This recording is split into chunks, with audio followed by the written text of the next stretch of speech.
Okay, welcome everyone to the 6th edition of ABODE Academy.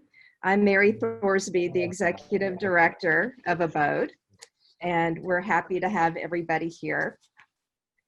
As I mentioned earlier, and you've seen in our emails, we've been recording each of these sessions, and they are now online at abodehome.org/ABODE Academy.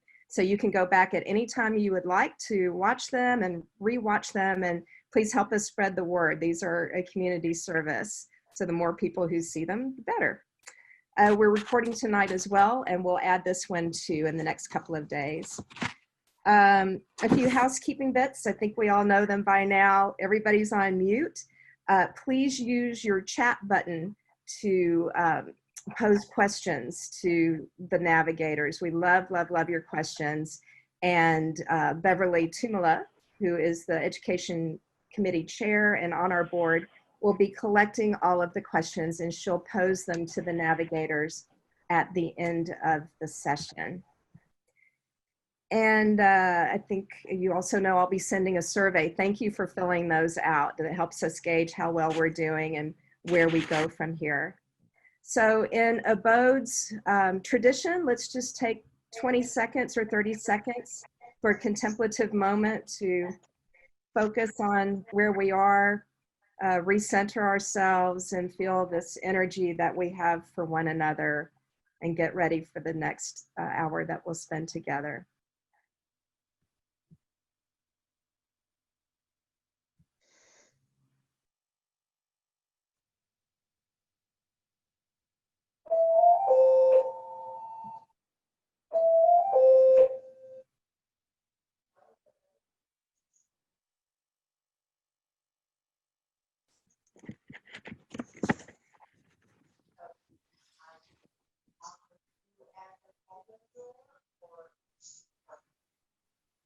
Okay, great, thank you.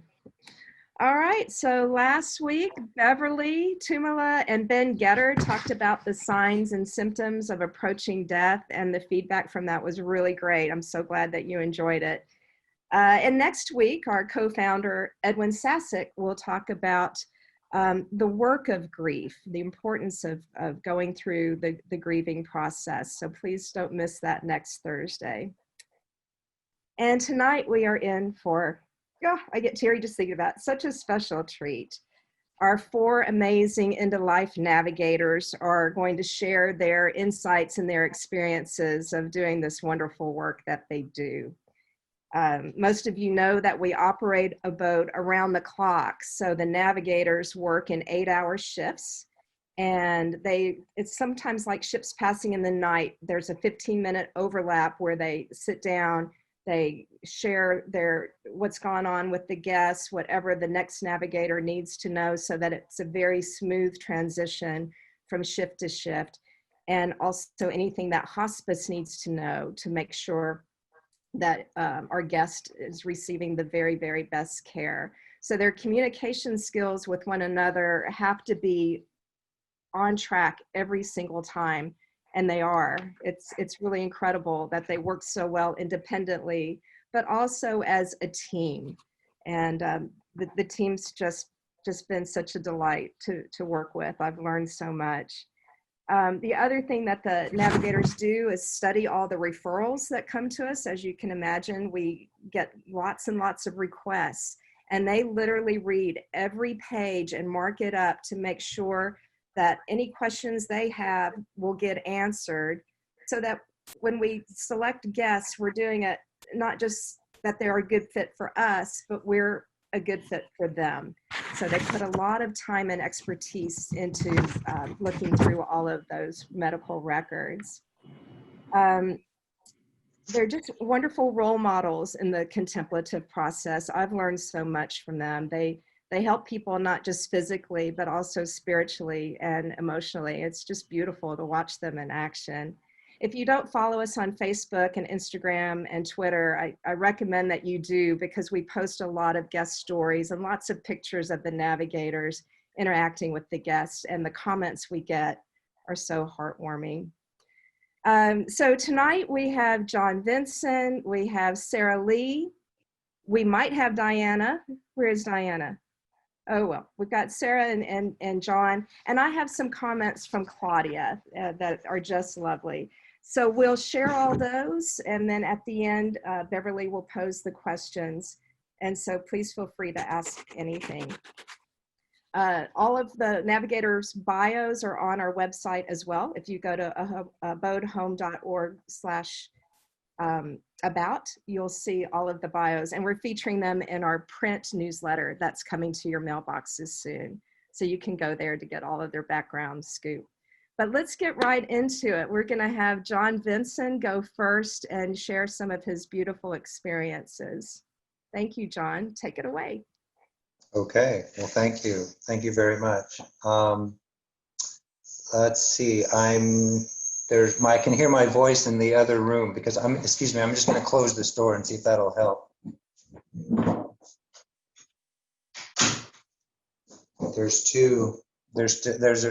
Susan's computer is on in the other, so I can hear my voice over there. It's a little distracting. Anyway, thank you so much for this opportunity. I wasn't really sure where to start. I have one of the questions that was put to us was to share one of our most inspiring or one of our favorite people that we've taken or experiences that we've had taking care of people.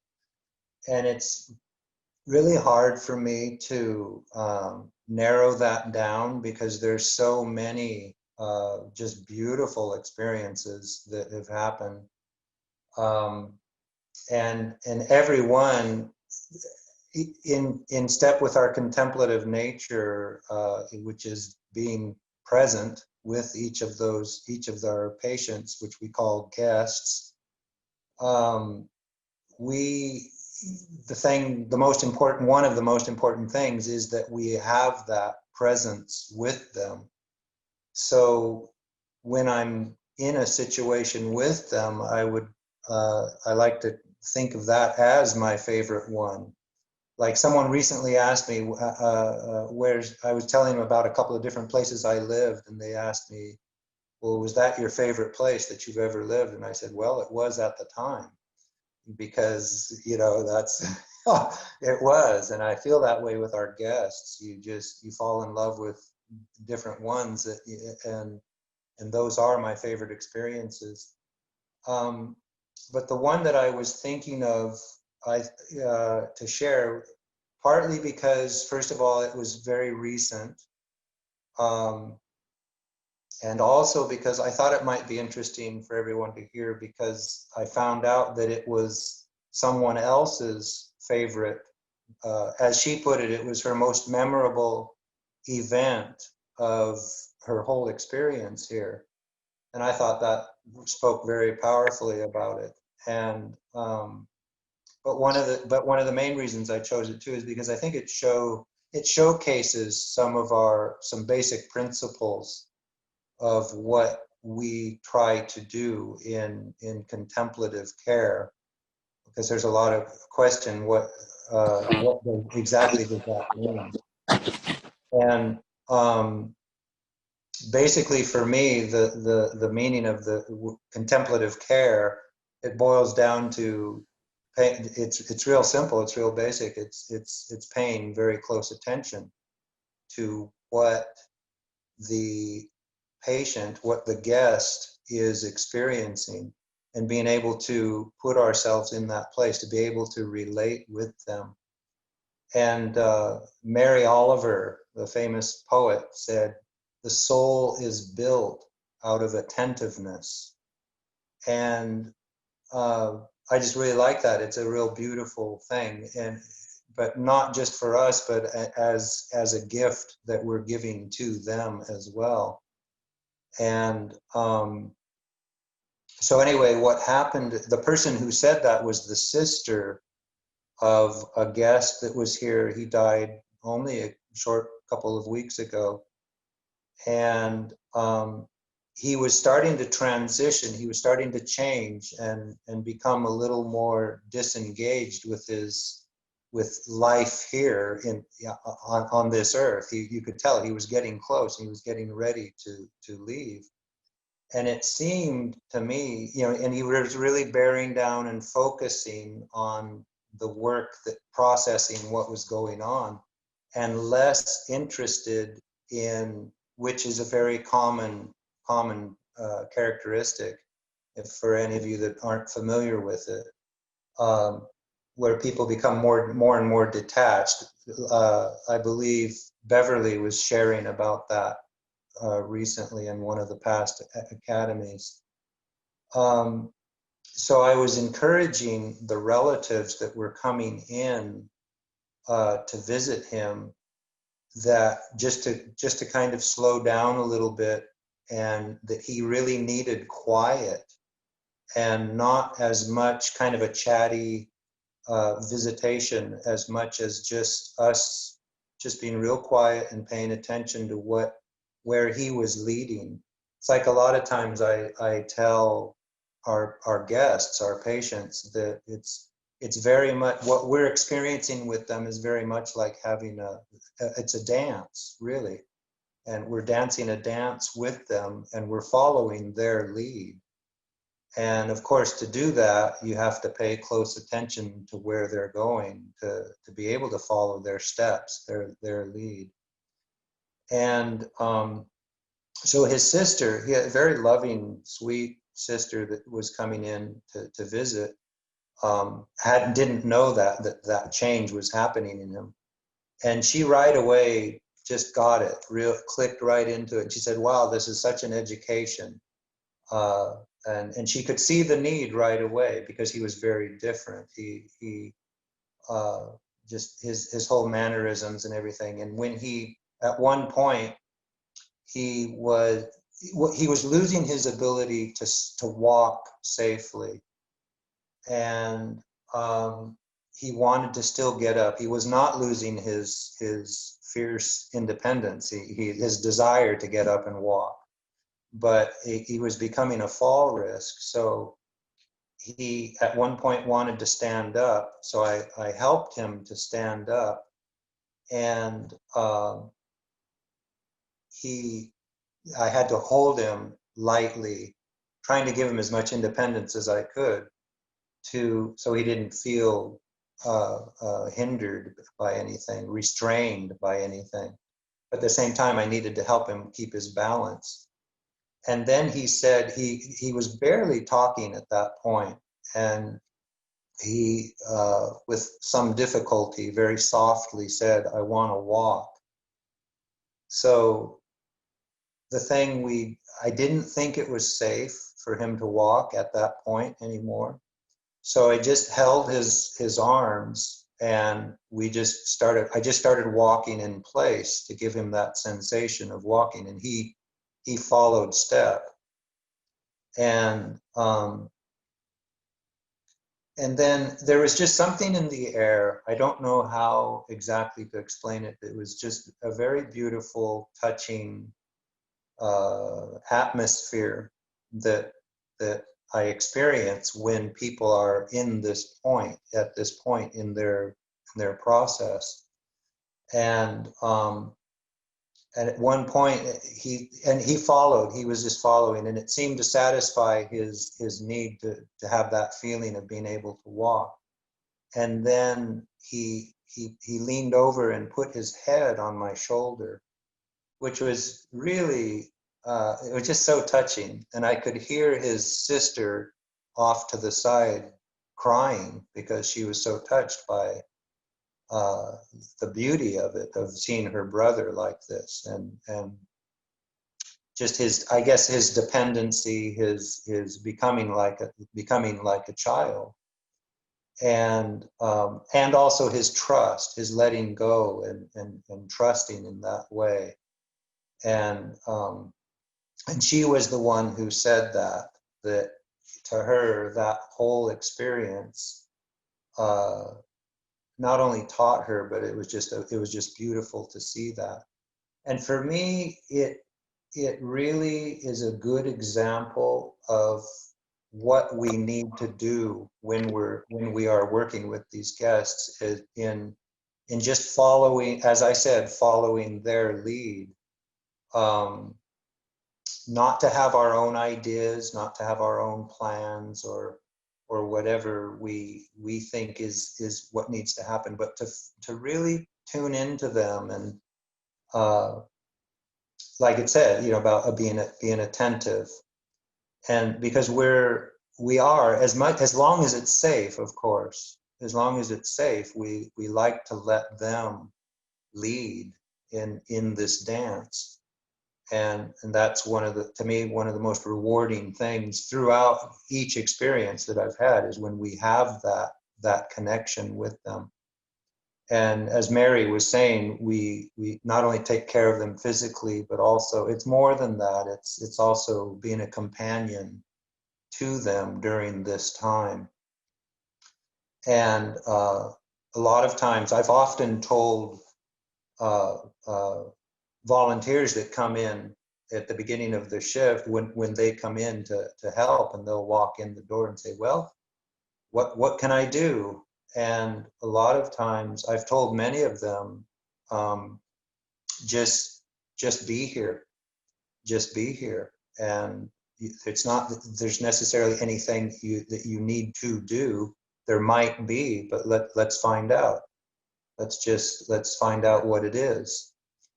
And I don't know how many of you are familiar with Frank Ostanesky, but there was something he called a don't know mind, where he was explaining how he tries to be open and not be stuck in his ideas about how to do things. And I like that. I like to follow that as well. And in fact, I would add to it to have a don't know mind, but also, but let's find out. Let's find out what needs to be done as well as we can. So that might be a little disconcerting for some that want a set idea of how to do things or what they can do. But sometimes I think Peg alluded to it also a couple weeks ago when she was sharing that we don't necessarily have to do anything in some cases, where just being there, being with them is a very valuable contribution. And then, of course, there are things to do as well, of course, in their care. There's the feeding of them, the ministering of their medications, etc. But for me, I think the most rewarding part of it, and it's all rewarding. It's all just because of it's all going into their care. And so anyway, that was that experience. There's so many more, like I said, that I could share. And I know, like I said, they're all favorites. I don't know how to differentiate. So, and that was pretty much what I had. That's great, John. Why don't we, thank you very much. Of course. Beautiful. Let's turn it over to Sarah Lee. I'm going to unmute Sarah. Ask to unmute. Do you need to do something? There you go.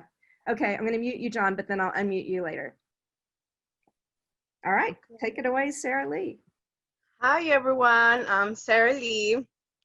Because I wrote it down, it looks like it's out of mind. My mind was writing it, so it's all over the place, okay? Just so we all know. Okay, so I've been working for ABODE for almost a year. From the beginning, I was scared to work here. I had no idea what I was getting myself into. I worked for Cricket, the cell phone company, prior to coming to ABODE. So for me, the first person that I saw pass was Jesus. I didn't know him, so I really didn't get to grieve for him. But since it was my first passing, he still comes to mind. And then we have, I hate to say favorite, but the one that really changed my way of thinking was Beatriz. and she arrived to ABODE on December 12th, and she passed away January 17th. So when we brought my friend Beatriz, she was a little feisty. She didn't want to open up to us and kept her life a little hush. I remember how hard it was for her to move around because she had such bad nausea. But I still put her on her wheelchair and gave her a tour of the house, took her outside. That day, I don't remember who, but someone brought a poodle, and Beatriz loved dogs. But the short trip was too much for her, but she was very, very happy about getting out of bed. I remember how if she wanted coffee, oh my God, it had to be super, super boiling hot. There was no other way around it. And she loved to eat croissants.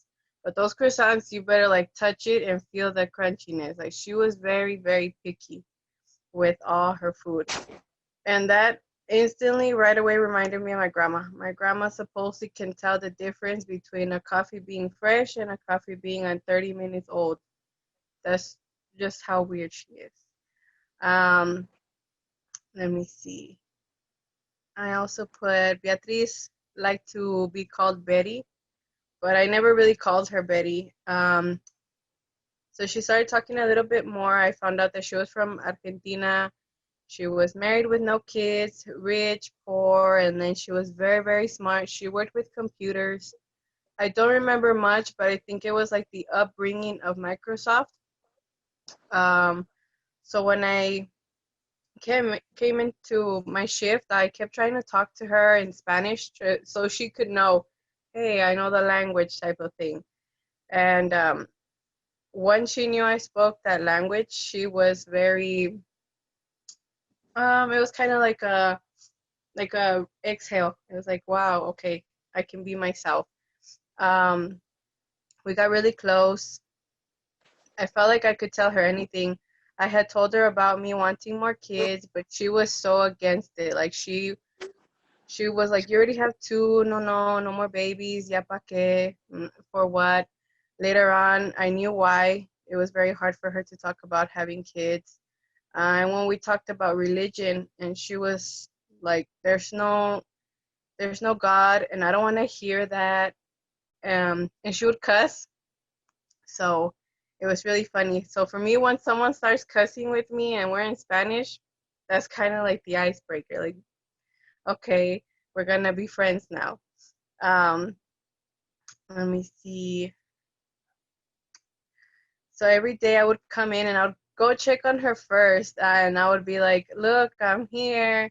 And then with a big old smile, and then she would just smile back, and I would go do my duties, but I loved to go and sit with her.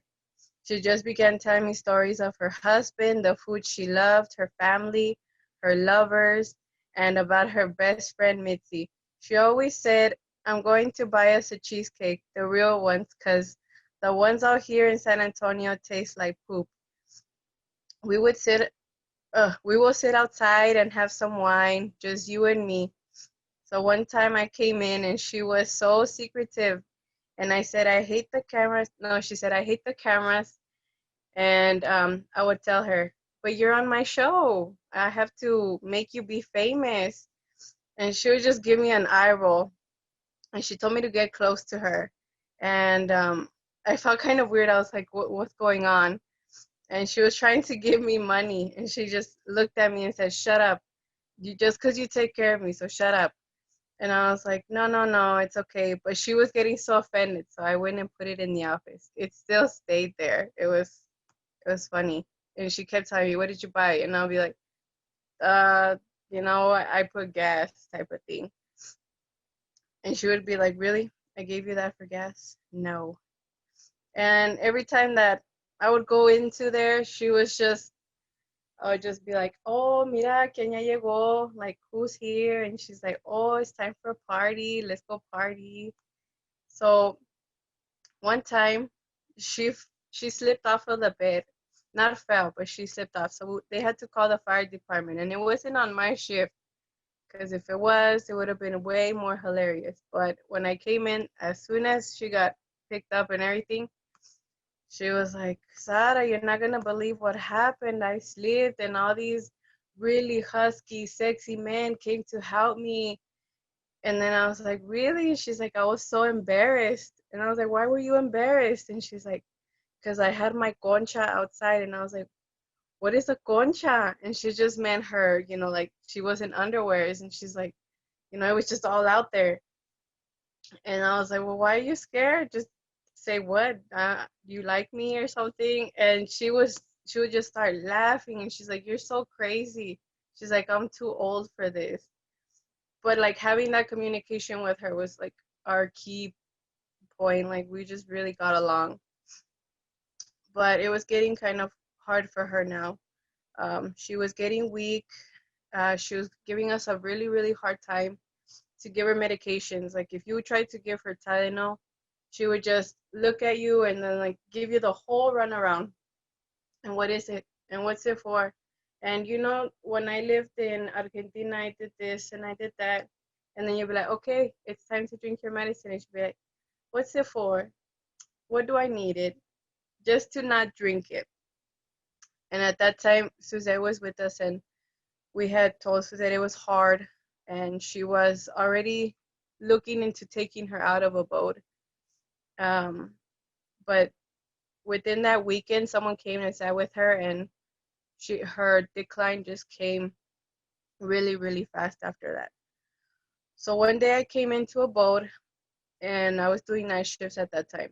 So I just felt really, really heavy. Like I was ready to cry. And it was at 2 a.m. when I felt like, okay, I'm about to just let it all out. And I heard Beatriz crying. So that made me jump and run to her. It's funny now because it almost felt like we were yelling at each other. Of course we weren't, but I remember her saying, Sarah, I'm dying, I'm never going to see you again. We cried together, I hugged her, and in my mind, I just had to ask, why don't you believe in God, Beatriz? Like, what is it about it? Are you scared? What do you need from me? And then that's when she yelled it out, and she was like, if there were a God, why would she take my mother? And we kept crying because like for her it was a big release to be able to say that. And then we kept trying, but I kept telling her her mom loved her and that God loved her too, not to be afraid and to just let it be. And I told her I will miss you, but it won't be long till I see you. But that night she opened herself more than I had ever known. Next night I brought her a doll and I gave it to her again while I was crying. And I think it was 3 days later that Diana came to relieve me, and I just felt like I couldn't go home. And I wanted to stay, and I think I left like at midnight. And because I have my kids, and I just had to go home. And I told Diana, call me. If anything, text me. But I missed the call, the messages, and on top of it, I was running late the next morning. So once I saw I had a message from Diana without opening, I just ran into ABODE.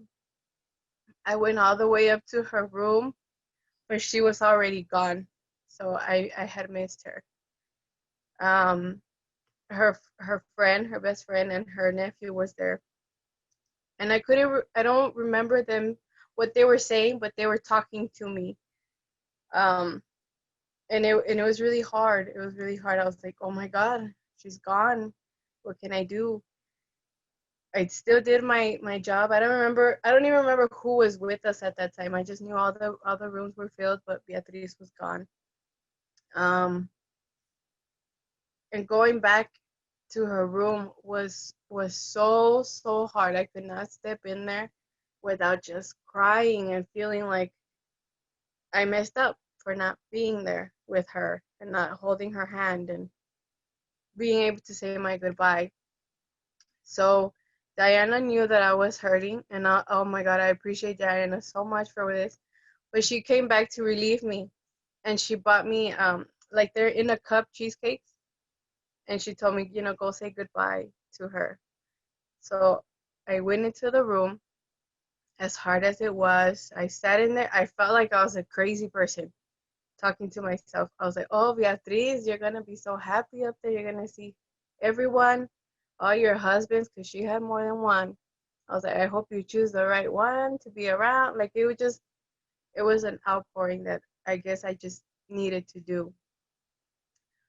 But Beatriz made me change my whole way of thinking, and how in one moment she was here, the next she was not, and how we need to value all of us. Like, we just need to care and love each other.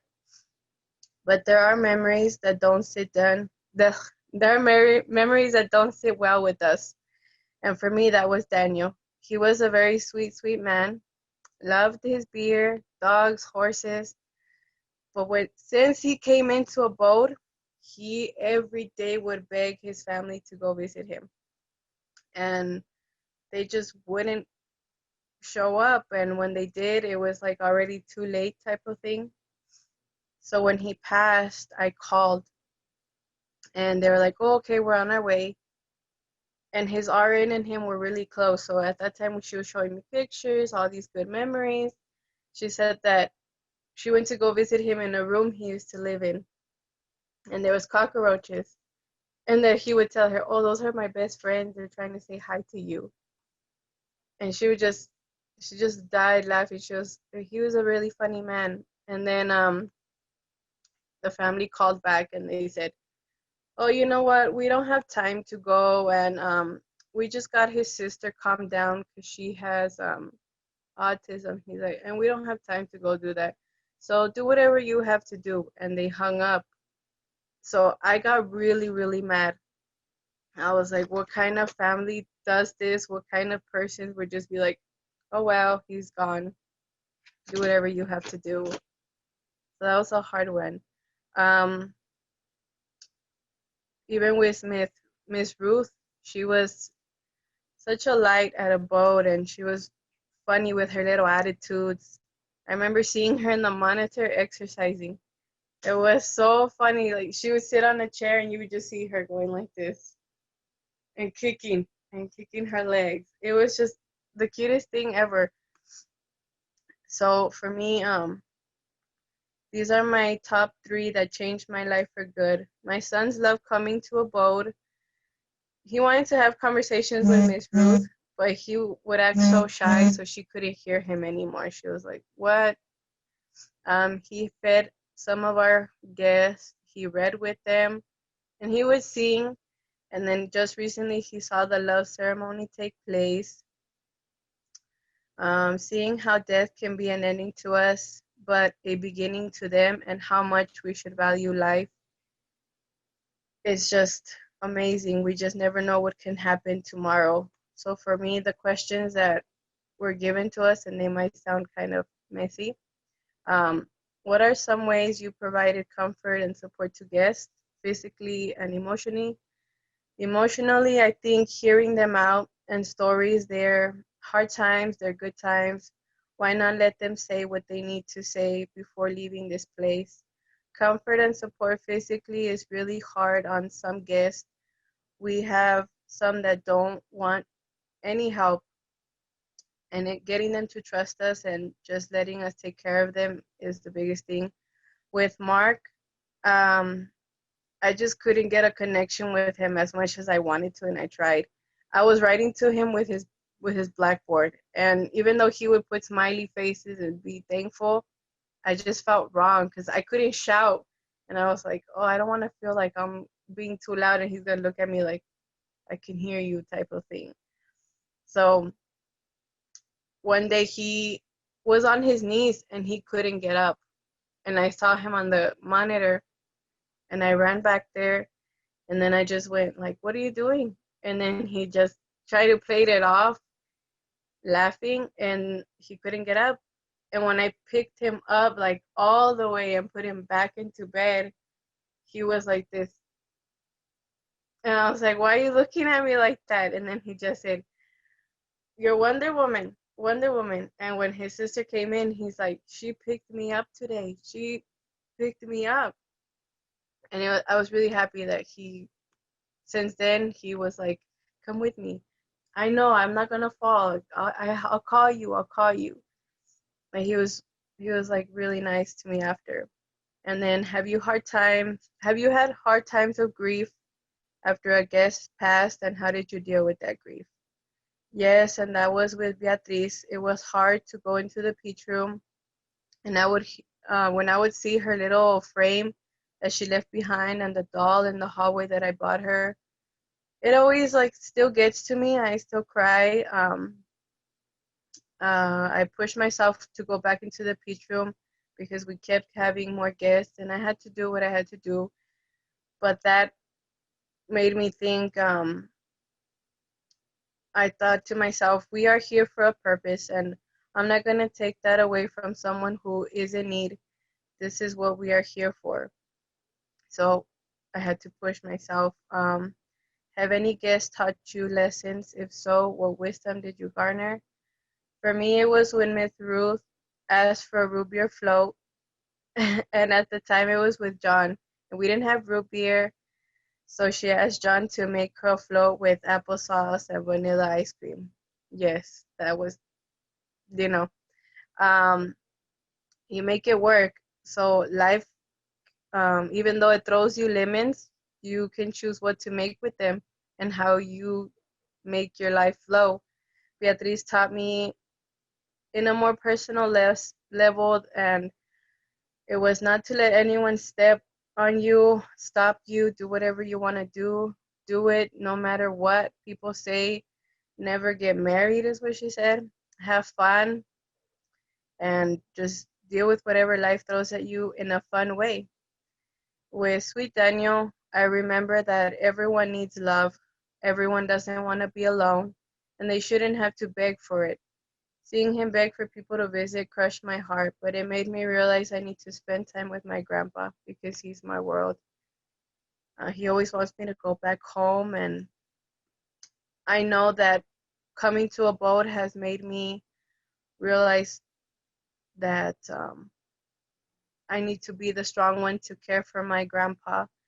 I know that everyone is going to be very emotional, so I need to be the strong one to be able to support him, taking care of him the way we do with our guests. And it's going to be hard, but ABODE has taught me a lot.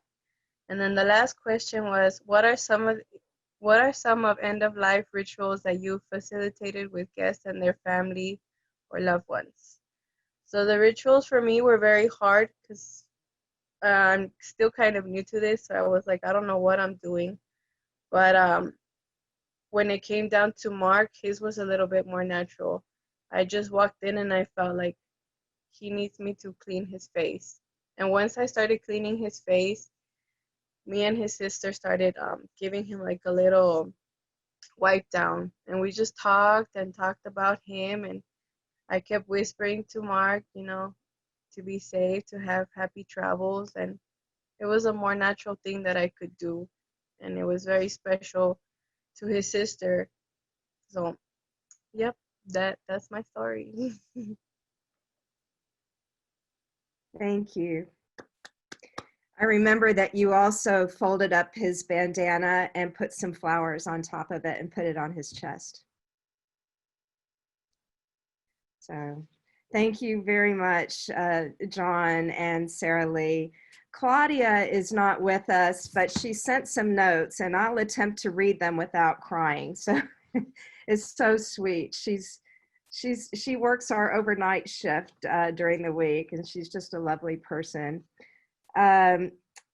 What she likes best about this work, she says, for me, it's rewarding knowing that I'll be caring and comforting and giving love to someone that will be departing from this world. So that person's last thoughts or memories of this world will be of love and kindness. What she loves about her job. I love that someone is needing and wanting my help, especially at their most important time of life. It's a great feeling knowing that I might be the last person to show and give the love and compassion that they deserve. What part remains the most challenging? It's the emotional side of seeing death coming, the emotions that you go through with each guest. Some guests are ready to die and are at peace with it, and others are mad or sad and not ready. So you feel some of those emotions that they are going through, and it makes you think about your own life. I don't know how I'm going to even read this next one. Claudia lost her husband last year, or even a little bit longer than that. So this one is, which guest touched her heart? She says all of them have, but in particular Ann S. She and Ann formed a beautiful friendship. And so Claudia writes, on Valentine's Day, she made me a steak dinner here at ABODE because she knew that it was going to be my first Valentine's Day without my husband. Yes, I cried, and then I thought, well, here's this lady that's terminally ill, and she's worried about how I'm feeling on this day. And she says that is one Valentine's Day that I will never forget.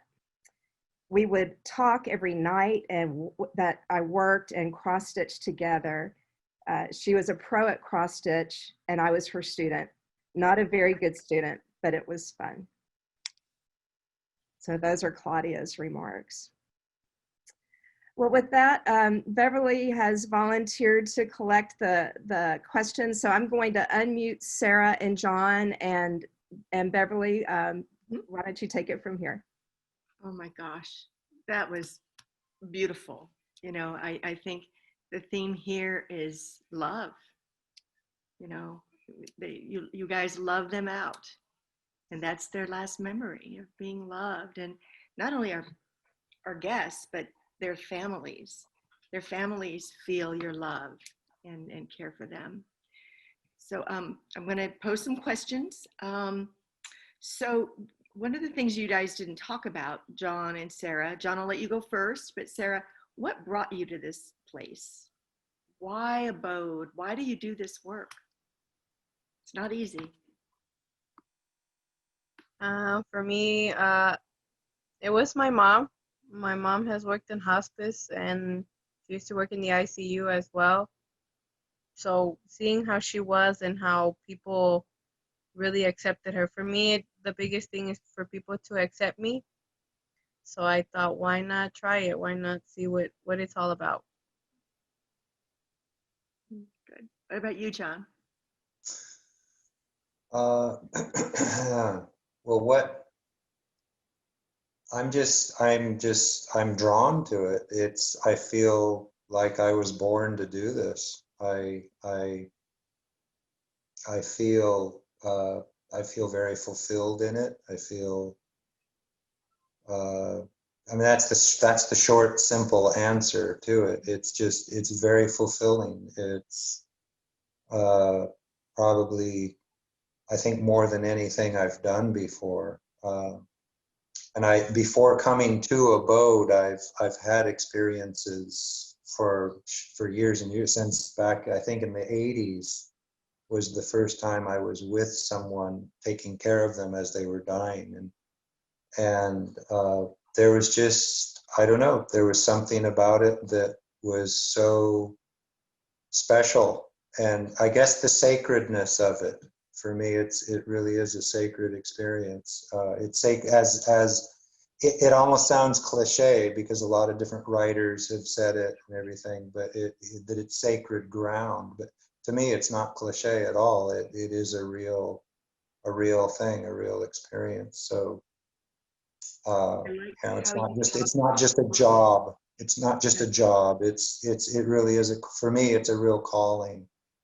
And I just can't see myself doing anything else. Well, you do it well, both of you. You do it very well. You know, I loved how you talked about it's being a dance, and you both have to watch your guests and kind of meet them where they're at. And a lot of respect goes there, and they have to respect you because they're very vulnerable, right? Yes, very much. And like Sarah said, I'm sorry? Oh, go ahead. No, I was just going to say, like Sarah said, sometimes winning their trust is sometimes a challenge. often a challenge, and when you do, it's just a real reward in itself. Okay, we have another question here. So I'm not gonna say this name right. Is it Nargis Pierre writes, I work at end of life caregiving.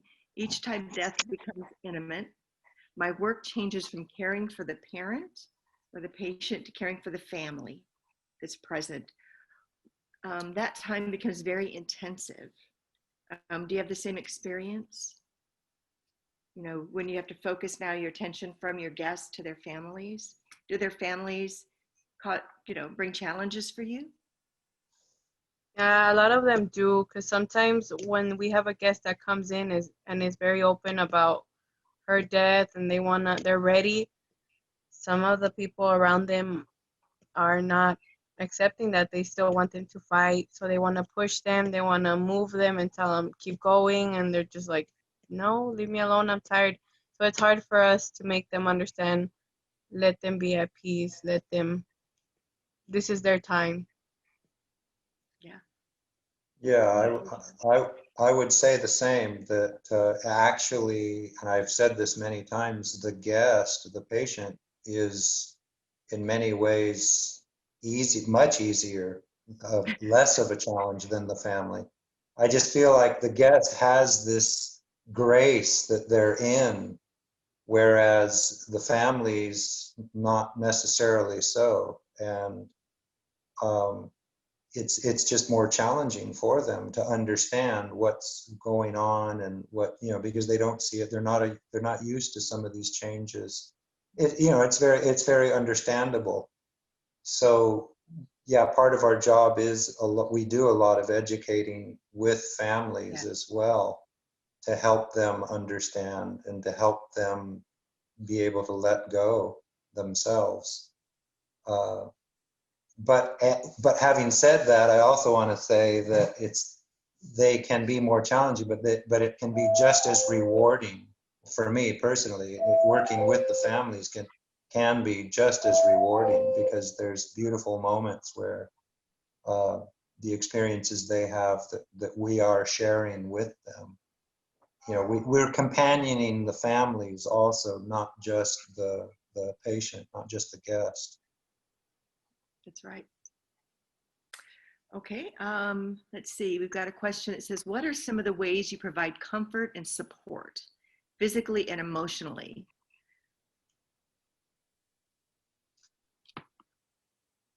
What are some of the ways? Yes, that you provide comfort and support. Well, boy, that's a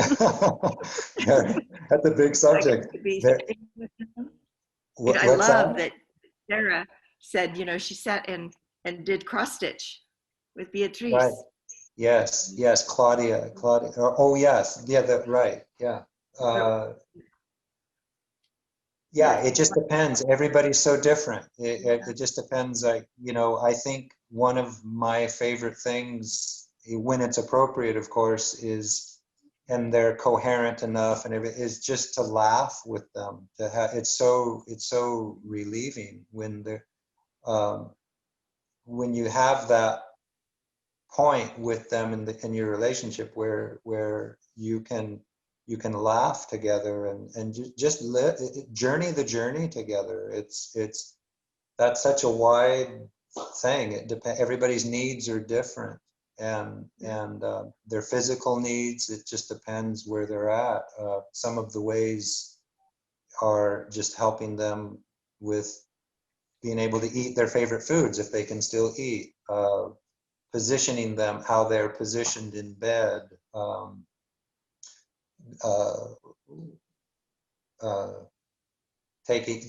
just take these things for granted. Now that I'm trying to put them into a list, I don't even know what it is. What's that? That is so amazing to me is when I've come in to see some of my patients, and you guys, like we'll get them up to the commode and we'll put them back to bed, and one of y'all will come in and where this pillow goes and that pillow goes and this goes here, and it's just wonderful to see you you know them, and you know Yeah. their quirks, and you know what they love, and that's so amazing. Well, Right. coming in Look is at it. like our guests are kind of like, for me, it's like I see them as, and it's weird, but it's like if I see my kids and how I want to baby them and make sure they have their things correctly. They want to eat this, they're gonna have it. If they want a pillow right next to their leg, there it goes. Like it's just like a motherly thing where you kind of have to care for them and you're their support. They lean on you and there's no one else for them to look for help but us. Right. I want to And just besides, say that Pam Lloyd just joined us, and Pam is the sister that watched Mark dance with John when John was telling us that story earlier. Yeah, and she writes, and John used the word sacred. I'm Mark's sister, and I was able to witness one of those sacred moments between John and Mark, which I will never forget. The self-giving, other first, whatever you would like, I will do my best to provide heart exhibited in that moment was nothing less than holy to me. Thank you, John. Thank each of you. That's beautiful. Thank you, Pam. thank you, Pamela. I probably should have had Pamela share the story. That was beautiful. Oh, And along with the physical things, the question was about spiritual. How can we help them spiritually? I think at the most basic level is loving them. Yeah. Loving them and taking them where they're at, not trying to make them into what we think they should be or whatever, but just taking them where they're at and loving them. And then different things. Some people like to be read to. Some people like poetry. Some people like more religious type material. Some people want to be prayed with. Some people don't. It's like Beatrice. Sarah was sharing about Beatrice not wanting anything about God and whatever. But we don't. We just take them where they're at and love them. And Beatrice, I had a very beautiful experience with time with Beatrice as well. She was just lovely. She was a lovely human person. She was super fun to be with. and But teach us all, don't they? yeah, oh yeah, Yeah. for sure. So somebody, Mary, wrote that Sarah sometimes paints fingernails in bright colors. Oh my God, that was so hilarious with Miss Louise. Yeah. So Arthur wrote, when guests bring items, do they tell you what to do with them? Have you had anything left behind and they'd say, I want you to do this? Oh, sure. They're often, sometimes they want them saved for different family members, or is that what the things that are left afterwards, you mean, after they die? Mm-hmm. Yeah, it just depends. Excuse me, like for example, the person that left, excuse me, that died this morning, he didn't have a lot, he just had a few things, but his family didn't want them, didn't want to take them with them, so we'll just either give them away if it's not something that we can use here. Yeah. But Yeah. most of the time, most families take all their personal items with them when they move back out of the room. If you, I'm going to pose this question to each one of you. If you had a wish, one wish for ABODE and for what you do there, what would it be? What's a desire that you have for ABODE?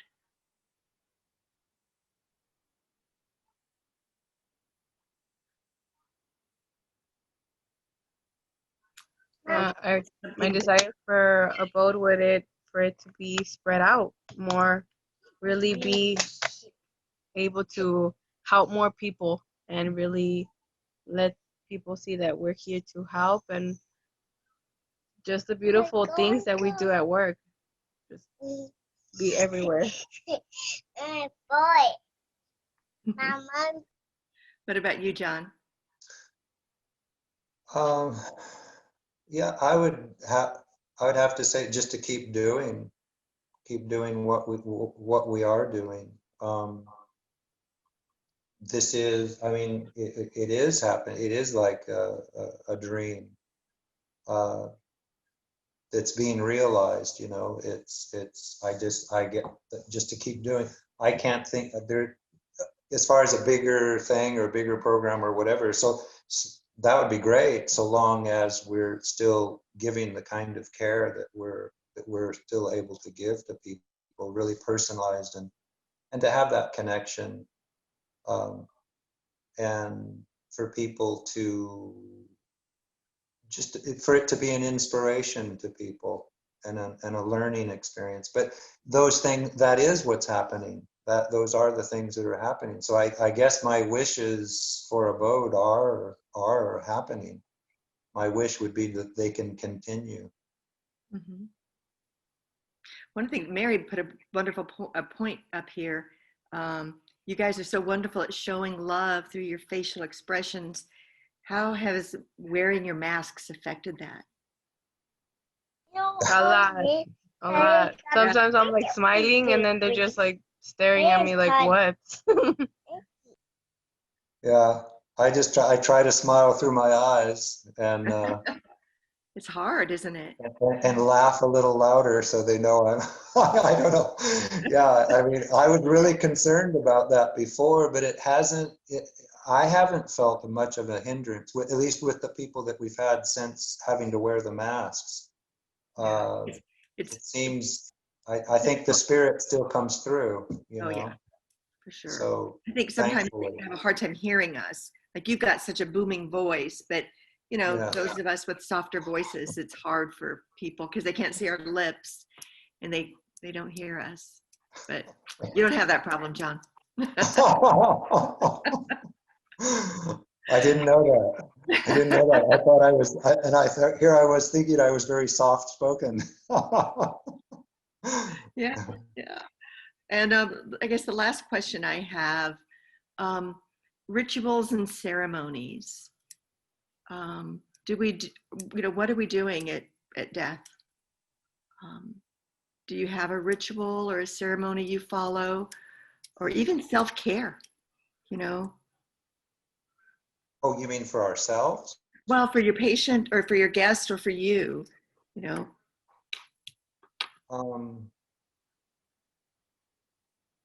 Yeah, well, with our guests, honestly, since we've reopened, I don't know about Sarah. I don't know on her shift, but well, I haven't been with people that have died since we reopened.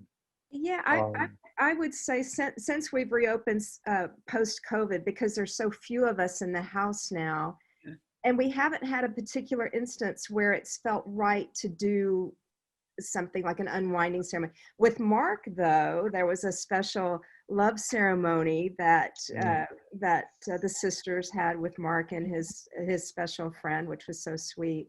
But that's something I think we would like to get back to, is all those different rituals that we used to do when volunteers were so prevalent in the house. And visitors of the guests, because a lot of those ceremonies I felt were geared for them mainly. And it was really nice because it gave them, I would say it was therapeutic for them, finding closure, expressing. There was a unity I felt amongst them, amongst the family members and loved ones of the guests. I think they were a big help in that way. Like for me, when I did the wipe down with Mark's sister, that was pretty good. I even felt like at ease with it. Yeah. Well, it's 7:32. So, one of the things that I'm just going to kind of put in the back of your mind is, the grief that you carry and how you guys show it and how you deal with it. Because, you get attached to these people, you know. Sure. And that's going to lead us into next week. Edward's Oh, going to right. talk to us about grief. Yeah. So I hope you can all join us next week. I hope so And, too. yeah. I'm looking forward to And, that one. Yeah, me too. Me too. It's an important part of our work. It's I'd like to self-care and I'd grief. like to hear what you do also for that. Yeah. Okay. I'll think about that. Yeah. Because I do. I have to get rid of it. Uh-huh. Yeah, me too. So don't y'all forget that we've got Mary's going to send out the, what is it called, Mary? The survey. I'll send a survey tomorrow morning, and Yeah. I'll remind you about the links to the previous recordings.